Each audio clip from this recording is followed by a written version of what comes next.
My daughter celebrated her 60th birthday last month. Everyone gathered, sang songs, and told stories about the day she was born. But I couldn't join in, because I know the truth. They don't. The baby I brought home from the hospital that day wasn't mine. My real daughter died hours after birth, and in my grief and desperation, I did the unthinkable. I took someone else's living baby and walked out of that hospital, leaving a heartbroken mother behind. This confession reveals the darkest side of maternal love and desperate grief. If you're ready to hear what really happened in that hospital 60 years ago, subscribe to this channel right now, hit the bell, and never miss another haunting confession from the elderly who can no longer carry their secrets to the grave. Before we begin, drop your age in the comments below. I want to know how old you are when you first hear a truth this devastating. Now, let me tell you everything. My name is Elizabeth Weber, and I am 85 years old. For 60 years, I have been a mother. I raised a daughter, watched her grow, celebrated her victories, comforted her through her losses. I was there for her first steps, her first words, her first heartbreak. I walked her down the aisle on her wedding day. I held her hand when she gave birth to her own children. In every measurable way, I have been her mother. Except for one unforgivable truth: she is not mine. The woman I call my daughter, the woman who calls me mother, was born to someone else, and I stole her. I took her from her real mother's arms 60 years ago, and I have lived with that theft every single day since. It started on a cold February night in 1965. I was 25 years old, newly married to a good man named Werner, and pregnant with my first child. We had been trying for 3 years, and when I finally conceived, it felt like a miracle. We prepared everything: a nursery painted pale yellow, tiny clothes folded in drawers, a crib that Werner assembled with trembling hands. We were so ready, so hopeful, so naive about what could go wrong. The pregnancy was difficult from the start. I was sick constantly, exhausted beyond measure. The doctors said it was normal, that some women just had harder pregnancies. But in my bones, I knew something was wrong. Call it mother's intuition, call it fear, call it whatever you want. I knew my baby was in danger, and there was nothing I could do to protect her. Labor came 3 weeks early. It was a Sunday evening, and Werner had just gone to get groceries. The pain hit me like a freight train, sudden and overwhelming.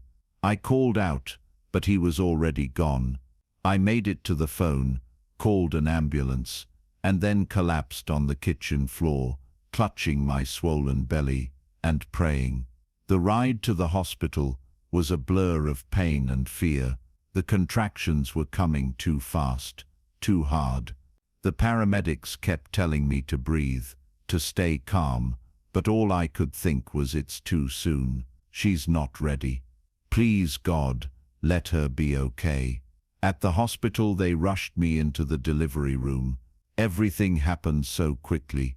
Nurses shouting instructions, doctors barking orders, bright lights, cold metal instruments. I pushed when they told me to push, screamed when the pain became unbearable, and then finally, I heard it, a baby's cry. Weak and thin, but there, alive. It's a girl, the doctor said, but his voice was tight with concern. They whisked her away before I could see her properly. I caught only a glimpse, a tiny red face, a tuft of dark hair, impossibly small hands. Where are you taking her? I tried to sit up, but a nurse gently pushed me back down. She needs immediate care, Mrs. Weber. She's premature. Her lungs aren't fully developed. We're taking her to the neonatal unit. Werner arrived 20 minutes later, his face pale with fear. They had called him from the store's payphone. He held my hand as we waited for news, both of us silent, both of us terrified. The doctor came in an hour later. His expression told me everything before he spoke a word. He delivered the news that would shatter our world. My daughter's lungs had been too underdeveloped. Despite every effort, she had been too weak. She had passed away 15 minutes earlier. The world stopped, just stopped. I remember Werner making a sound, not a word, just a raw animal sound of grief. I remember the doctor's hand on my shoulder. I remember the nurse's tears, but I don't remember making any sound myself. I think I went somewhere else in my mind, somewhere where this wasn't happening, where my baby was alive and healthy and waiting for me. They asked if we wanted to see her. Werner couldn't. He walked out of the room, his shoulders shaking with sobs. But I said yes. I needed to see her. I needed to say goodbye. They brought her to me, wrapped in a white blanket. She was so small, so perfect. Her eyes were closed, her tiny mouth slightly open. She looked like she was sleeping. I held her for 20 minutes, memorizing every detail of her face. I whispered silent apologies to her, telling her in my heart how sorry I was that I couldn't protect her, that she would never grow up or have a life. Then they took her away, and I was left empty, with arms that ached to hold something that no longer existed. The hospital kept me overnight for observation. Werner went home. He couldn't bear to stay. The nurses were kind, but kept their distance, unsure how to comfort a woman who had just lost her first child. I lay in that hospital bed, staring at the ceiling, feeling nothing and everything at once. Around 3 in the morning, I heard it, a baby crying. Not my baby. She was gone, but another baby somewhere close. The sound cut through me like a knife. Somewhere in this hospital, there were babies who were alive, mothers who got to keep their children, and I had nothing. I got out of bed. I shouldn't have. I was weak, dizzy from blood loss and grief. But I couldn't lie there anymore, listening to the cry of babies that weren't mine. I walked into the hallway, following the sound. The hospital was quiet at that hour. Most patients were sleeping. The nurses' station was at the far end of the corridor, and I could see 2 nurses there, bent over paperwork, not paying attention. The crying was coming from a room nearby. The nursery. I shouldn't have gone in. I know that now. I knew it then. But grief does strange things to your mind, makes you do things you would never otherwise consider. I pushed open the door to the nursery. 6 cribs, all with babies. Some sleeping peacefully, some fussing, one crying, the sound that had drawn me there. I walked between them like a ghost, looking down at these tiny lives. Each one had a card attached to their crib with their name, birth weight, mother's name, and then I saw her. She was in the crib closest to the window, crying softly. The card read, Baby Girl Richter, born February 14th, 1965. Mother Anna Richter, 3.2 kilograms. She had dark hair like my daughter had. She had the same tiny nose, the same delicate fingers, and she was alive. I don't know how long I stood there staring at her.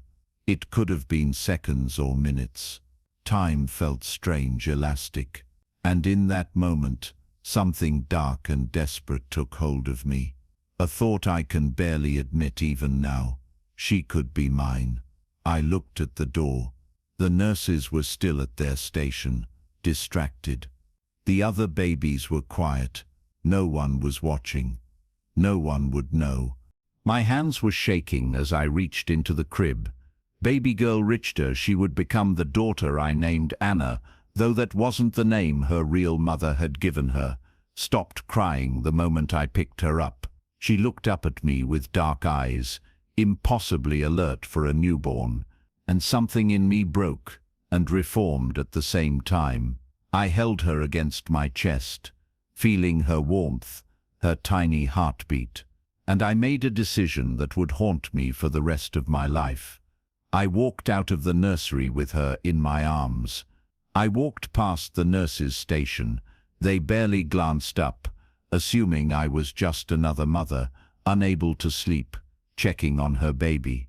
I walked back to my room, shut the door, and sat on the bed, holding this stolen child. She was so warm, so alive, everything my daughter hadn't been able to be. Werner came back early the next morning, around 6. He looked terrible, his eyes red and swollen. When he walked into the room and saw me holding a baby, he froze in confusion. I told him the lie that would define the rest of our lives. I explained that the doctors had made a mistake, that our daughter hadn't died after all. She had been in distress, but they had revived her. They had brought her to me just an hour before. Werner's face cycled through confusion, disbelief, hope. He mentioned what the doctor had told us, but I insisted the doctor had been wrong. I told him to look at her, to see that our daughter was alive. I watched him struggle with it, wanting so desperately to believe, yet knowing something was wrong. But grief and hope are powerful forces. They can make you believe things that logic would reject. Slowly, tentatively, he came closer. He looked down at the baby in my arms. He asked if I was certain, his voice barely a whisper. I confirmed with absolute conviction that this was our daughter. He reached out and touched her tiny hand. She wrapped her fingers around his, the way newborns do, and I saw the moment he chose to believe, chose hope over doubt, chose the lie over the truth. He whispered about how beautiful she was, tears streaming down his face. But these were different tears now, tears of joy instead of grief. I should have told him the truth, right then, should have confessed what I had done, given the baby back, faced the consequences, but I didn't. I held her tighter and let the lie grow roots. The chaos started around 8 in the morning. We heard shouting in the hallway, running footsteps, doors slamming. A baby was missing from the nursery. Baby girl Richter had disappeared during the night. The hospital was in lockdown. Police were called. Every room was being searched. When they came to our room, I was ready. I had rehearsed the story in my mind 100 times in those 2 hours. I told them calmly that this was my daughter, the one who had supposedly died the previous night, but had actually survived. I explained that the doctors had made a mistake and had brought her to me early that morning. The nurse looked confused. She checked her clipboard, checked for the baby's wristband, but of course, the baby I was holding didn't have one. I had removed it and flushed it down the toilet. The nurse informed me that my daughter had passed away and that her body was in the morgue. I insisted there had been a terrible mix-up, maintaining that this was my daughter. I claimed to know my own child. They brought the doctor who had delivered my baby. He looked at the infant in my arms, confused and exhausted. He tried to explain my situation, but I interrupted firmly, repeating that this baby was mine. I reminded them that I had carried her for 9 months and knew her. I declared with absolute certainty that this was my daughter. What saved me, what damned me, was that my baby and Anna Richter had been born within hours of each other. They were similar weights, similar appearances, and in 1965, Hospitals didn't have the sophisticated identification systems they have now. There were no photographs, no footprints on file yet, just paper records and exhausted staff who had worked through a busy night. The confusion bought me time. They brought Anna Richter's mother to our room. A young woman, maybe 22, pale and terrified. She looked at the baby I was holding, and I saw the recognition in her eyes. She knew this was her child. She identified the baby as hers, her voice breaking with desperation and fear. She pleaded with them to understand that this was her daughter, but I held firm. I denied her claim and repeated that this was my child, my daughter who survived. I insisted there had been a mistake. They ran tests, tried to sort it out, but in the chaos and confusion, with two mothers claiming the same baby and records that were incomplete, the hospital made a decision. They would give the baby to me, since I had given birth that night, and my baby was deceased. Anna Richter's baby was presumed stolen by someone who had left the hospital. They would continue searching, but in the meantime, I could take my supposed baby home. Anna Richter screamed. She begged. She pleaded with them not to let me leave with her daughter. But without proof, without a way to definitively identify which baby was which in those critical early hours, they sided with me.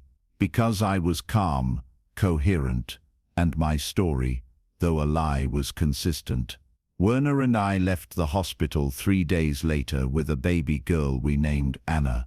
No one stopped us, and behind us we left a mother whose child had been stolen, whose life had been shattered, who would spend the rest of her life wondering what happened to her daughter.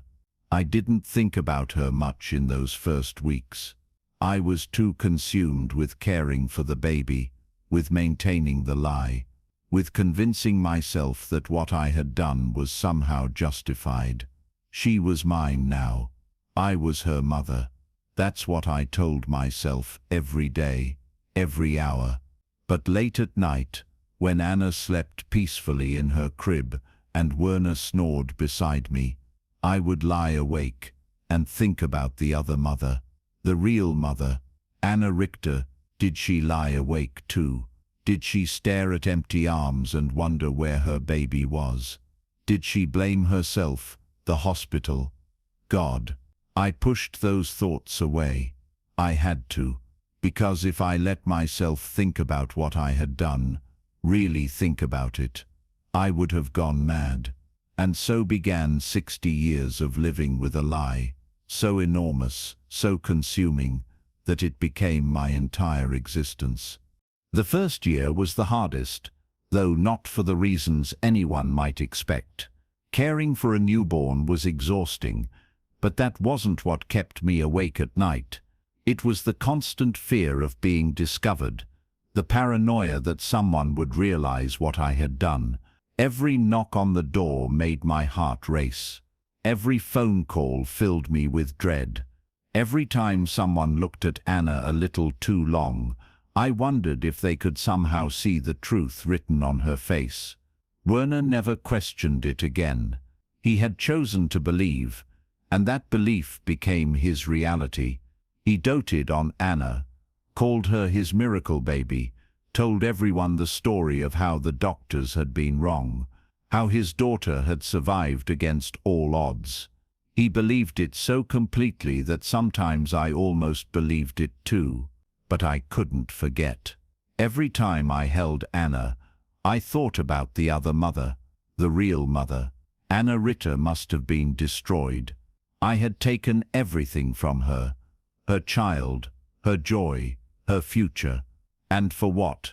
My own desperate need to fill the emptiness left by my daughter's death.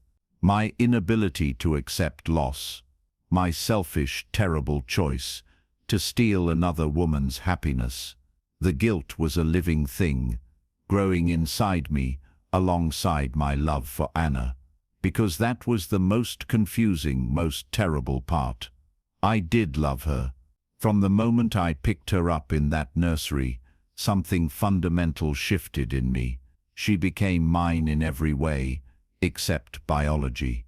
I fed her, changed her, rocked her to sleep, sang to her, worried about her. I was her mother in every action, every thought, every moment. But I wasn't her mother. Not really. And that contradiction tore at me constantly.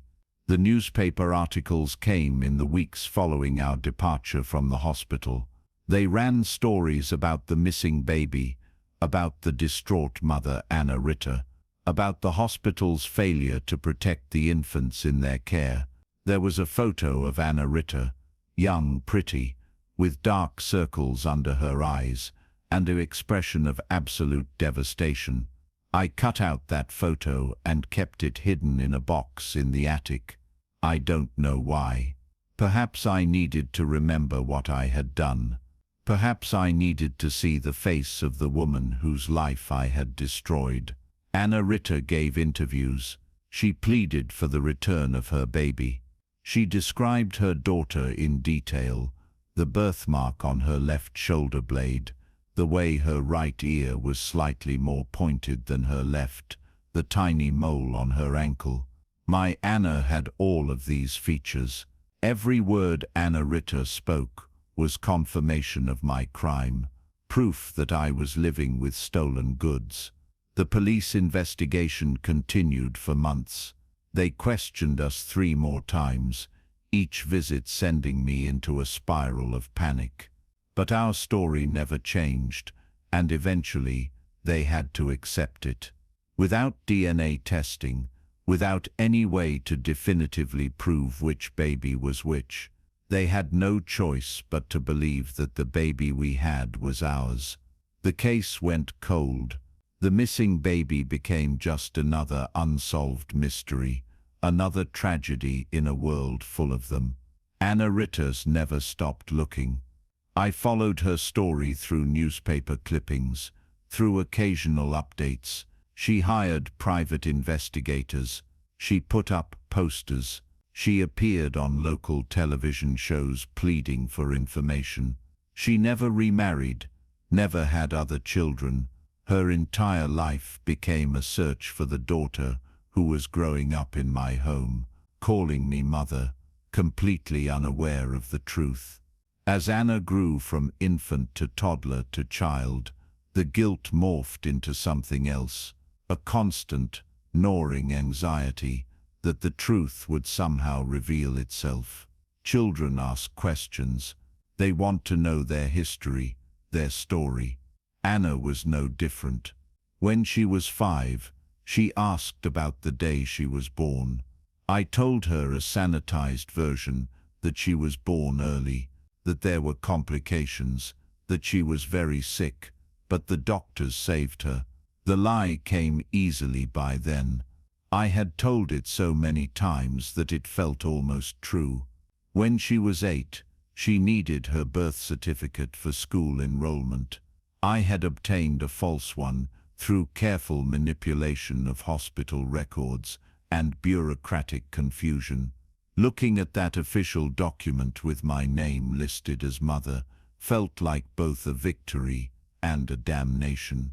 When she was 12, she did a school project on genetics. She learned about blood types, about inherited traits. She noticed that neither Werner nor I had the same blood type as her. She asked about it with innocent curiosity. I explained it away as a mutation, a rare genetic occurrence. She accepted the explanation, because why wouldn't she? Children trust their parents. They believe what they're told. But I knew. Every time she looked in the mirror, every time someone commented on how she didn't look like either of us, every time genetics came up in conversation, I knew she was Anna Richter's daughter, not mine. And someday, somehow, that truth might reveal itself. Werner died when Anna was 17. A heart attack, sudden and devastating. He went to work one morning and never came home. At his funeral, as Anna wept against my shoulder, I thought about how he had died, believing the lie. He had lived 22 years with a daughter he thought was his biological child, had loved her completely, had never questioned it again after that first day. In a way, I envied him. He got to live in the fiction without the constant burden of truth. But his death also meant I was alone with the secret. There was no one left who knew the full story, no one who could accidentally reveal it. The burden was mine alone now, and it was crushing. Anna grew into a beautiful young woman. She went to university, fell in love, got married at 25 to a good man named Thomas. They had their first child when Anna was 28, and I held my granddaughter, not really my granddaughter. Another voice in my head always reminded me and felt the weight of lies compounding. This child, and the two who came after her, were Anna Richter's grandchildren. They carried her genes, her biological legacy, and they would never know her. Sometimes I imagined telling Anna the truth. I would rehearse the conversation in my mind during sleepless nights. I would explain about the grief, the desperation, the moment of madness in the hospital nursery. I would tell her about her real mother, about Anna Richter, who never stopped searching. I would apologize and hope for understanding, for forgiveness. But I never did it. Because what would the truth accomplish except destroying her entire sense of identity? She had lived her whole life as Elizabeth and Werner Weber's daughter. Her birth certificate, her memories, her entire understanding of who she was, all of it would be revealed as a lie. How could anyone recover from that? How could any relationship survive such a betrayal? So I stayed silent, year after year, decade after decade. And Anna Richter grew old searching for a daughter who was living just 50 miles away, calling another woman mother. I tried to find out what happened to Anna Richter over the years. It wasn't hard. She had made herself very public in her search. I learned that she had developed severe depression, had been hospitalized several times, had attempted suicide twice. Her entire life had been consumed by the loss of her child, and I had done that to her. I had taken one moment of desperate selfishness and turned it into her lifetime of suffering. When Anna was 40, she started asking about family medical history. She was concerned about hereditary conditions, wanted to know what health issues ran in our family. I made things up, invented ailments and conditions that matched her actual health profile. But every invention felt like another brick in the wall of lies I had built. When Anna was 50, she became interested in genealogy. The internet had made family research easier, and she wanted to build a family tree. Maybe even do one of those DNA tests that were becoming popular. I discouraged her gently, told her that some things were better left in the past, that family trees were just paper, and what mattered was the people you loved. She accepted my reluctance, though I could see the disappointment in her eyes, but I knew it was only a matter of time. DNA testing was becoming more accessible, more popular. All it would take was one test, one match in a database, and the entire careful construction of lies would collapse. Anna Richter was out there somewhere, if she was still alive, and if she had done a DNA test, if Anna did one too, they might connect. Mother and daughter, finally reunited through science, after 60 years of separation. The thought terrified me. Not because I feared punishment at my age.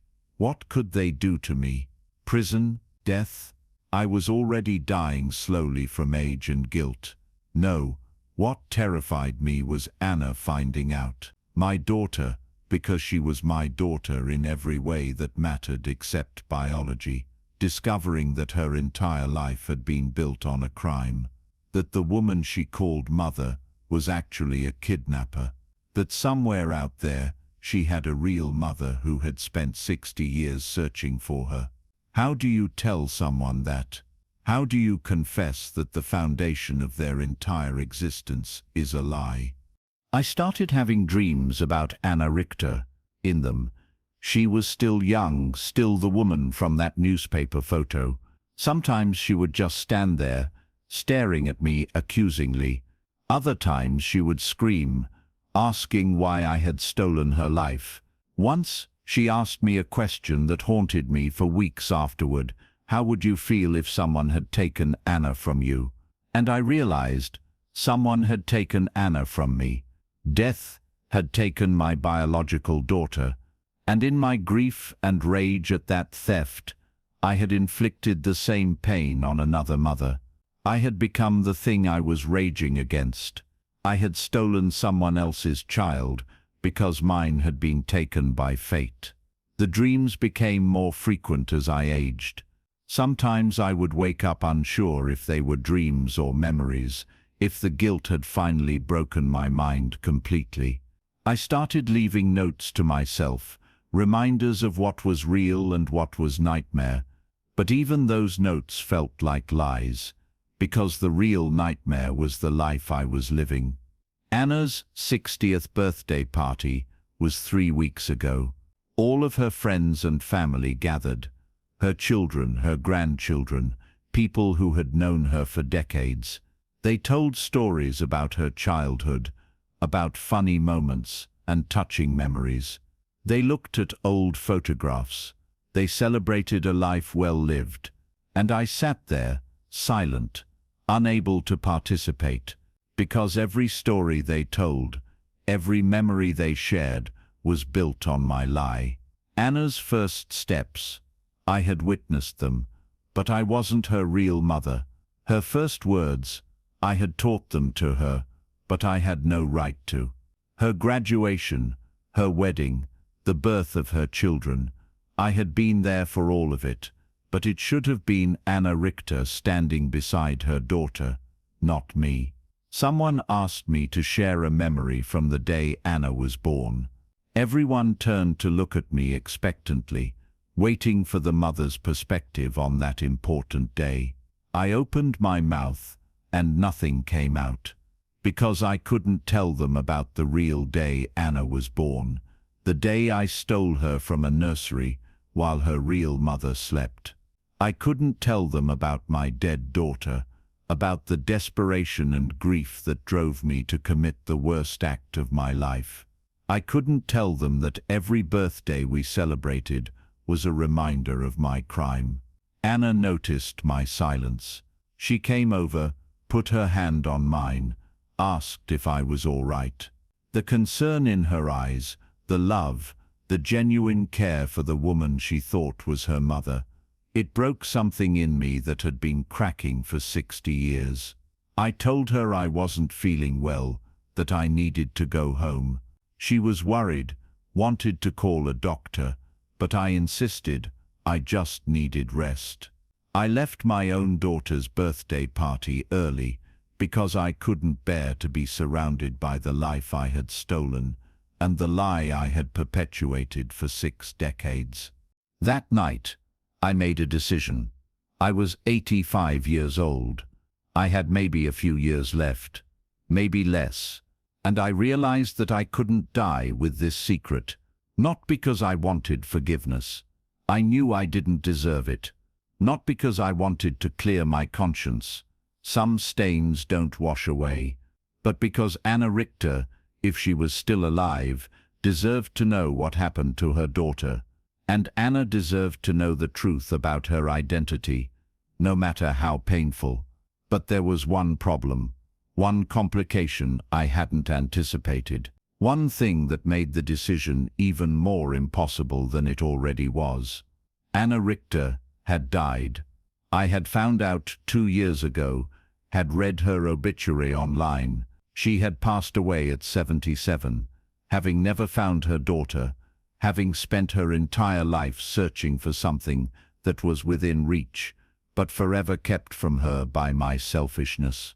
There was no real mother to reunite with, no tearful reconciliation possible, just a grave somewhere, and the knowledge that Anna Richter had died without ever holding her daughter again, without ever knowing that her baby had grown up healthy and happy and loved, just not by her. So now I faced a different question. Should I tell Anna anyway? Should I destroy her understanding of her identity and her mother for the sake of truth, when that truth couldn't reunite her with her biological mother? What purpose would it serve, except to cause pain? I didn't know. Even now, writing this confession, recording this truth, I don't know if I should tell her, or if I should take the secret to my grave, let her live in the comfortable fiction of the life she knows. But I realize now that it's not my decision to make. It never was. I made enough decisions 60 years ago, terrible, selfish decisions that destroyed lives and created lies. Maybe it's time to let the truth exist, even if I don't control what happens to it. Because here's what I've learned after 60 years of living with the biggest lie of my life. Secrets don't stay buried. They grow, they fester, they poison everything they touch, and eventually, somehow they find their way to the surface. The question is, will I have the courage to bring this one to light before it's too late? The letter sat on my kitchen table for 2 weeks before I could bring myself to seal the envelope. I had written and rewritten it countless times, each version slightly different, each attempting to explain the unexplainable. How do you confess to stealing someone's entire life? How do you put 60 years of lies into words that might somehow make sense? The final version was 7 pages long, handwritten because typing felt too impersonal for something so devastating. I started with an apology, not because it would change anything, but because it needed to be said. I explained what happened that night in 1965, the death of my biological daughter, the moment of madness in the nursery, the decision that would define the rest of my life. I told Anna about her real mother, Anna Richter, about the woman who had spent her entire life searching for a daughter who was living just miles away. I included everything I knew about her biological mother, every detail I had collected over the years from newspaper clippings and obituaries. I explained that I loved her, that every moment of her childhood had been genuine, even if the foundation was false. I told her about the guilt, the fear, the constant terror of discovery. I tried to make her understand the desperation that had driven me to such an unforgivable act, while also acknowledging that understanding was not the same as forgiveness, that I had no right to ask for either. The letter ended with instructions. I had contacted a genetic genealogy service and provided my DNA sample, along with instructions that after my death, they should reach out to Anna and offer her a free DNA test if she was interested. The test would connect her to Anna Richter's family, would give her the truth through science rather than through my words alone. Because I knew that no matter what I wrote, some part of her would want to believe it was lies, dementia, confusion. The DNA wouldn't lie. But before any of that could happen, I needed to give her the letter while I was still alive. I needed to face her reaction, accept the consequences, answer whatever questions she might have. I owed her that much, even though the thought terrified me more than death itself. I called Anna and asked her to come over for tea. Just the two of us, no children, no distractions. She agreed immediately, probably assuming I wanted to discuss my will or some other matter related to my advancing age. She had no idea that I was about to destroy her entire understanding of her identity. She arrived on a Tuesday afternoon, bringing fresh bread from the bakery she knew I loved. She kissed my cheek, commented on how pale I looked, asked if I was eating enough. The concern in her voice, The casual affection of a daughter who loved her mother. It almost broke my resolve. Almost made me hide the letter away and take the secret to my grave as I had originally planned. But I couldn't. Not anymore. The weight of the lie had become unbearable, and more importantly, Anna deserved the truth. Whatever pain it would cause, she deserved to know who she really was. We sat at the kitchen table with our tea. Anna talked about her grandchildren, about her upcoming vacation, about ordinary life happening in the comfortable rhythm of family routine. I let her talk, memorizing these last moments of normalcy between us, knowing that everything was about to change forever. Then I placed the envelope on the table between us.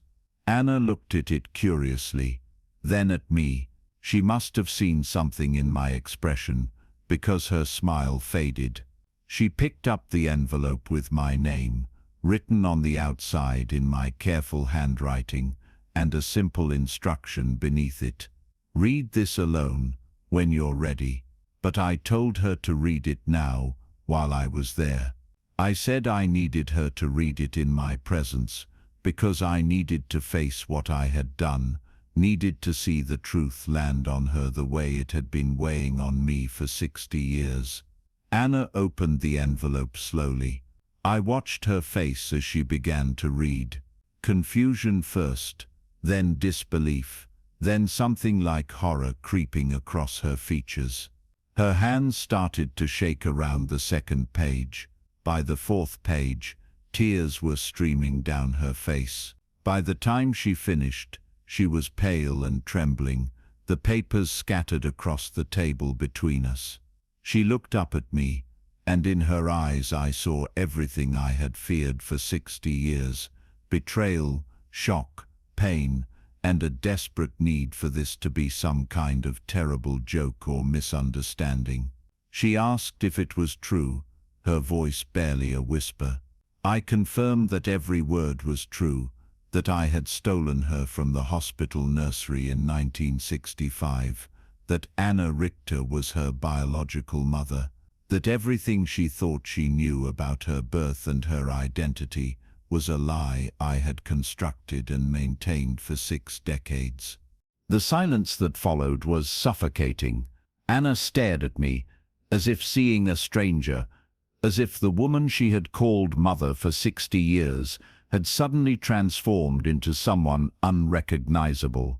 And in a way, I had, the mother she thought she knew, had never really existed. That woman was a fiction, built on lies and stolen moments.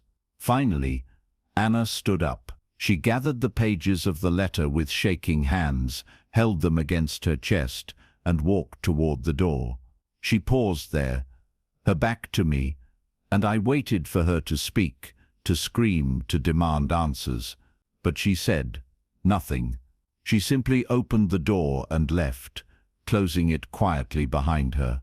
That was 3 months ago.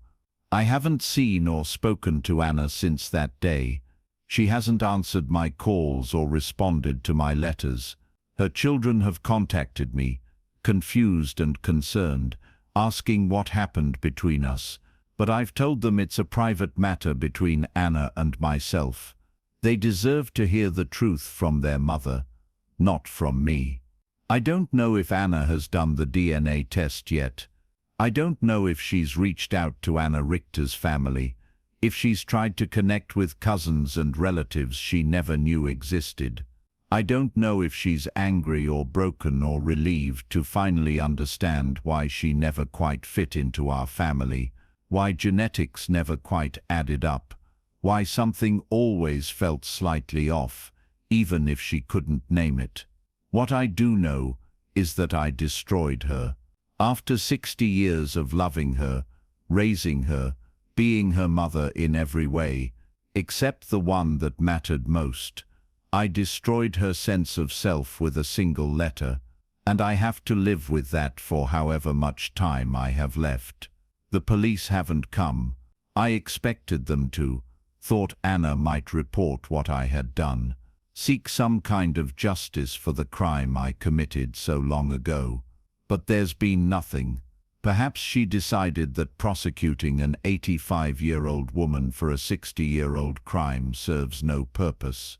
Perhaps she simply wants to forget I exist. Perhaps she's still processing the truth and hasn't decided what to do with it yet. I've been thinking about Anna Richter a lot these past months. I researched her life more thoroughly, found out everything I could about the woman whose daughter I stole. She never married after losing her baby. She worked as a librarian for 40 years, a quiet life in a small apartment. She volunteered at missing children's organizations, helped other parents search for their lost kids. She died alone in her apartment, found 3 days later by a concerned neighbor. Her obituary mentioned no surviving family, no children, no one to mourn her except the few people who had known her professionally. I stole more than a baby from her. I stole her chance at happiness, at family, at the normal life that should have been hers. Every birthday Anna celebrated, every milestone she reached, every moment of joy, those should have been Anna Richter's moments. Instead, she spent 60 years in grief and searching while I lived the life that should have been hers. There's no redemption for what I did, no apology sufficient, no penance adequate. I stole a life, not by murder, but by replacement. I took Anna Richter's daughter and made her mine, and in doing so I destroyed 2 lives. The mother who spent her existence searching, and the daughter who will now spend the rest of hers knowing her entire identity, was built on theft and lies. But I do find some small comfort in knowing that Anna did have a good life, even if it was based on deception. She was loved, educated, supported. She married well, had children who adored her, built a career she enjoyed. The life I gave her, stolen though it was a good one. That doesn't excuse what I did, but it's something. Anna Richter's daughter grew up happy and healthy, even if it was with the wrong mother. Last week, I received a letter. It was from Anna, the first communication in 3 months. My hands shook as I opened it, terrified of what it might say. The letter was short, just 1 page. Anna wrote that she had done the DNA test and confirmed everything I had told her. She had connected with Anna Richter's family, cousins she never knew existed, people who had stories about her biological mother, who had photographs and memories to share. She wrote that it was strange and painful and surreal to discover this entire part of herself that had been hidden for 60 years. She also wrote that she didn't know if she could ever forgive me, that the betrayal was too deep, the lies too fundamental, that every memory of her childhood was now tainted by the knowledge of how it began, that she looked at her own children and grandchildren and couldn't imagine doing to them what I had done to her and to Anna Richter. And this was the part that made me weep. She also wrote that she understood, in some small way, the grief that had driven me to such desperate action. She had children of her own, knew the fierce protective love a mother feels, could imagine the devastation of losing a child. She didn't forgive me. She emphasized that clearly, but she understood that I had been a broken person who made a terrible choice in a moment of unbearable pain. The letter ended with a request. She wanted me to tell her everything about that night in 1965. Every detail, every moment, every thought that went through my mind. She needed to understand not just what happened, but why. She needed to know how the woman who raised her with such love could have been capable of such a terrible act. So I wrote another letter, longer than the first. I described that night in excruciating detail, the death of my biological daughter, the grief that consumed me, the sound of crying that drew me to the nursery, the moment I picked up baby girl Richter and felt something shift inside me. I explained the desperation, the twisted logic that convinced me this was somehow meant to be, that maybe my daughter's soul had entered this living baby, that maybe I was saving this child from something worse. I knew it was all rationalization, all lies I told myself to justify the unjustifiable. But I wrote it all down anyway. Let Anna see inside the mind of the woman who had committed such an unforgivable act. I wanted her to understand that I wasn't a monster, or rather that monsters are sometimes just broken people who make terrible choices when the pain becomes unbearable. I also wrote about Anna Richter, everything I had learned about her over the years, every article I had saved, every piece of information I had collected about the woman whose life I had destroyed. I wanted Anna to know her biological mother, even if only through second-hand stories and old newspaper clippings. 2 weeks later, Anna came to see me. She looked older, tired, as if the weight of this knowledge had aged her. We sat at the same kitchen table where I had given her the first letter, and this time we talked, really talked, for hours. She asked questions I had been dreading for 60 years. How could you do it? How did you live with yourself? Did you ever think about giving me back? Did you ever feel guilty? I answered everything honestly. Yes, I felt guilty every single day. Yes, I thought about confessing countless times but never had the courage. Yes, I knew it was wrong from the very first moment, but did it anyway, because my grief was stronger than my conscience. Anna asked about her biological father. I had researched that too, after discovering the truth about Anna Richter.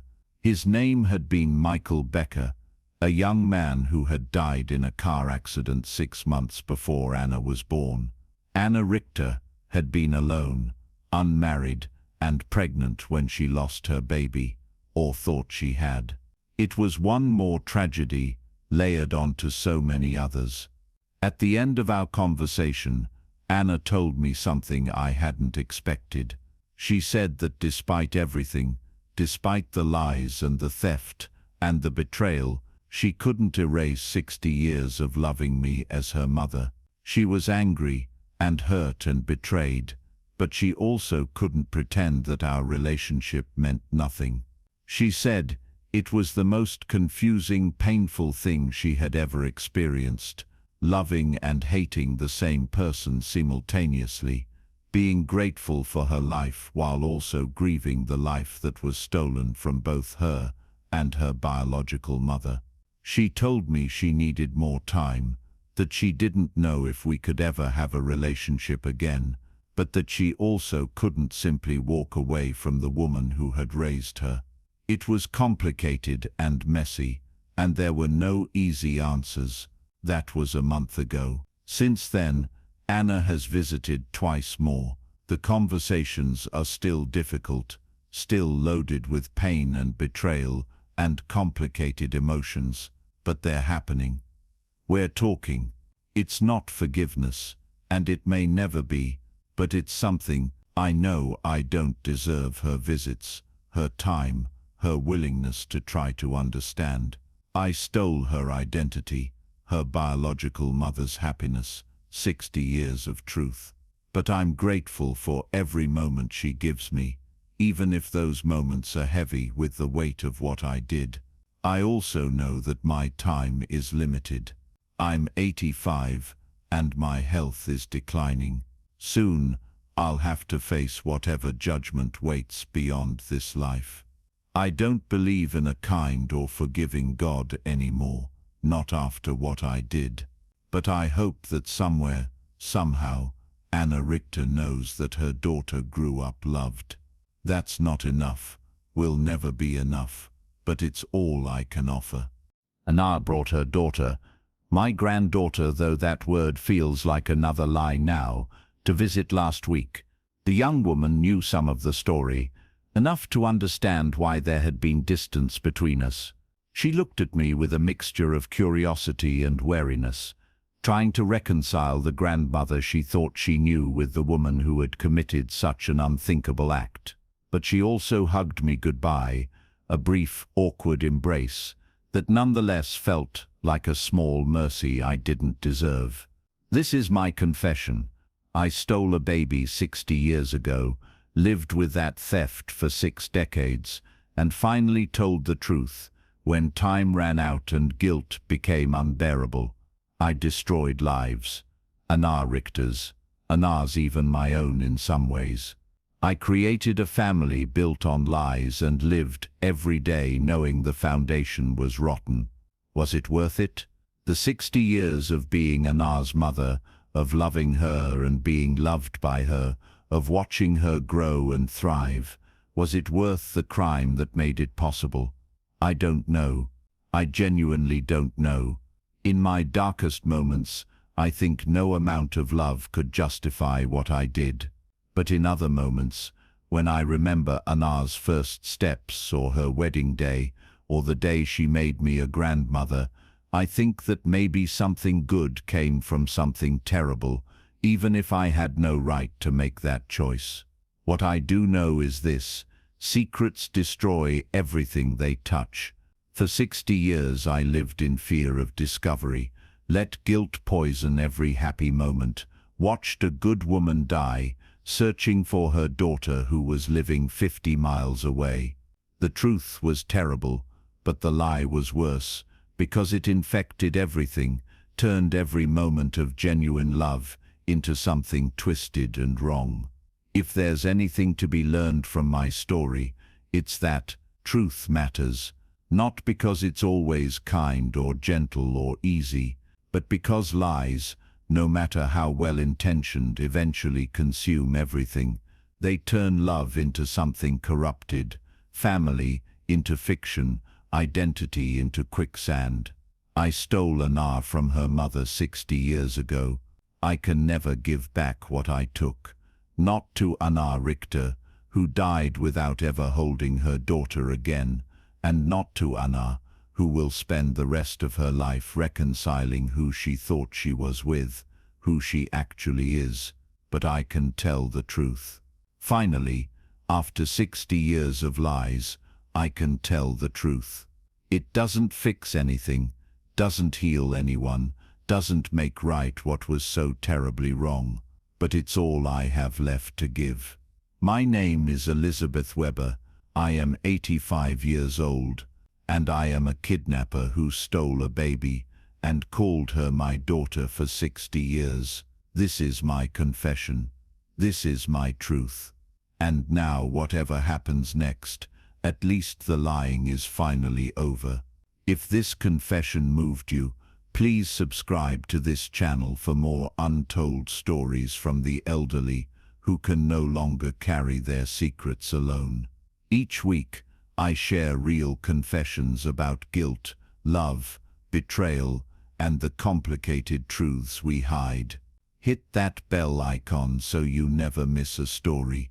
These confessions remind us that truth, no matter how painful, is always worth speaking, even if it comes 60 years too late. One final question. Do you think Elizabeth did the right thing by confessing after 60 years, or should she have taken the secret to her grave? Share your thoughts in the comments.